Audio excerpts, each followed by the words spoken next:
অন্ধকার এই ঘরে কাতরাচ্ছেন ৭০ বছরের মজলু শেখ। পচা ঘায়ের দুর্গন্ধে ভরে উঠেছে চারপাশ। পায়ের আঙুলে পোকা, শরীর অচল। আর পাশে বসে আছেন তার স্ত্রী রেখা বেগম। চোখের পানি শুকিয়ে গেছে, বুক ফাটা আর্তনাদে। প্রতিদিন মৃত্যুর অপেক্ষা করছে অসহায় এ দম্পতি। আমার এই কষ্টে আর কেউ আছে? আল্লাহ ছাড়া কেউ নাই, আর আছে ১০ জন। ৯০-এর দশকে জীবিকার তাগিদে পিরোজপুর ভান্ডারিয়া থেকে খুলনায় এসেছিলেন মজলু শেখ। ঠেলাগাড়ি চালিয়ে চলছিল সংসার, ভালোই যাচ্ছিল দিন। কিন্তু ভাগ্য যেন নির্মমভাবে আঁকড়ে ধরেছে তাকে। ২ বছর আগে এক দুর্ঘটনায় গুরুতর আহত হয় তার পা। পরে ইনফেকশনে পচে গেলে কেটে ফেলতে হয় ২ পায়ের আঙুলগুলো। ওরা এখন যে খাচ্ছে, আমরা পাড়া প্রতিবেশী মিলে আর কি দিচ্ছি, তাই খাচ্ছে। তুই না দিই তাহলে খাইতে পারে না। অবশিষ্ট জীবনের ভরসা হয়ে ওঠে স্ত্রীকে নিয়ে পথে পথে ভিক্ষা করা। কিন্তু দুঃখের সীমা এখানেই থামেনি। হঠাৎ স্ট্রোকে প্যারালাইজড হয়ে পড়েন মজলু শেখ। এখন তিনি শয্যাশায়ী, কোনো কাজ করতে পারেন না।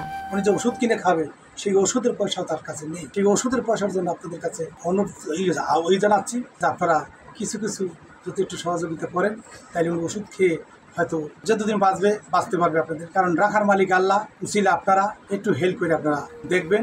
একদিকে ক্ষুধা, অন্যদিকে চিকিৎসা আর বাসা ভাড়ার টান। এমন অবস্থায় স্বামীর জন্য ভিক্ষার ঝুলি নিয়ে পথে পথে ছুটে বেড়ান স্ত্রী রেখা বেগম। আমি আর পারতেছি না, আমি কি করে পারবো? এই থুয়ে একটু লড়তে পারি না, যাইতে পারি না রাস্তাঘাটে। আমি যে আইনে খাওয়াবো, এই যে এখন এই ঘরে বইয়ে রয়েছি আড্ডু দিয়া। এখন আমি বইয়ে থাকলে আমি পেট চলবো কেমনে? তো আমি কি করে খাবো? ঘর ভাড়া ২০০০ হয়ে আমি ঘর ভাড়া দিই, খাওয়াও দিতে পারতেছি না। আমি না আনলে বাড়ি এলাম আমার রাহে, ঘর ভাড়া না দিতে পারলে। রেখা বেগমের চোখে মুখে শুধু অবসাদ আর হাহাকার। অসহায় এই নারী দুঃখ করে বলেন, আজ যদি একটা সন্তান থাকতো তাহলে অন্তত এভাবে অনাহারে বিনা চিকিৎসায় পড়ে থাকতে হতো না। আরে খাওয়াবো কোথায় দিয়ে? আমার কেরা দেবে? আমার একটা সন্তান নাই, আমার একটা মাইয়া নাই যে আমার দেখতে হবে। আমি এইভাবে লই খারাপ করি, একটু ভালো হয় আবার রোডে নেমে। অসহায় এই দম্পতির বুক ভরা আশা, সমাজের কোনো হৃদয়বান মানুষ হয়তো তাদের পাশে দাঁড়াবেন। কোনো হৃদয়বান মানুষের সামান্য সহায়তাই পারে তাদের জীবন মৃত্যুর এই সীমান্ত থেকে টেনে তুলতে। ভিক্ষা করে খামু, পিছনে পড়িয়ে রয়েছে। আমি কারে নিয়ে আমি রাস্তায় ভিক্ষা করে খামু? আমার ভিক্ষা ছাড়া উপায় নাই। এই যে মানুষটা পড়ে রয়েছে, আমি কিভাবে রাস্তায় লইয়ে যাবো? নিয়ে যাইতে পারি না, পড়িয়ে থাকবো বুট হইয়া। এখন তো হয়নি, নিতে পারি না। একটু বাথরুমে বিছান করে বাথরুম করে দুয়ে চালি হালাই গেলাই ধুয়ে ফেলাই, তারপরে আনি। একটা মানুষ এলে বন্ধু ভাবে দেখে, এই কারণে।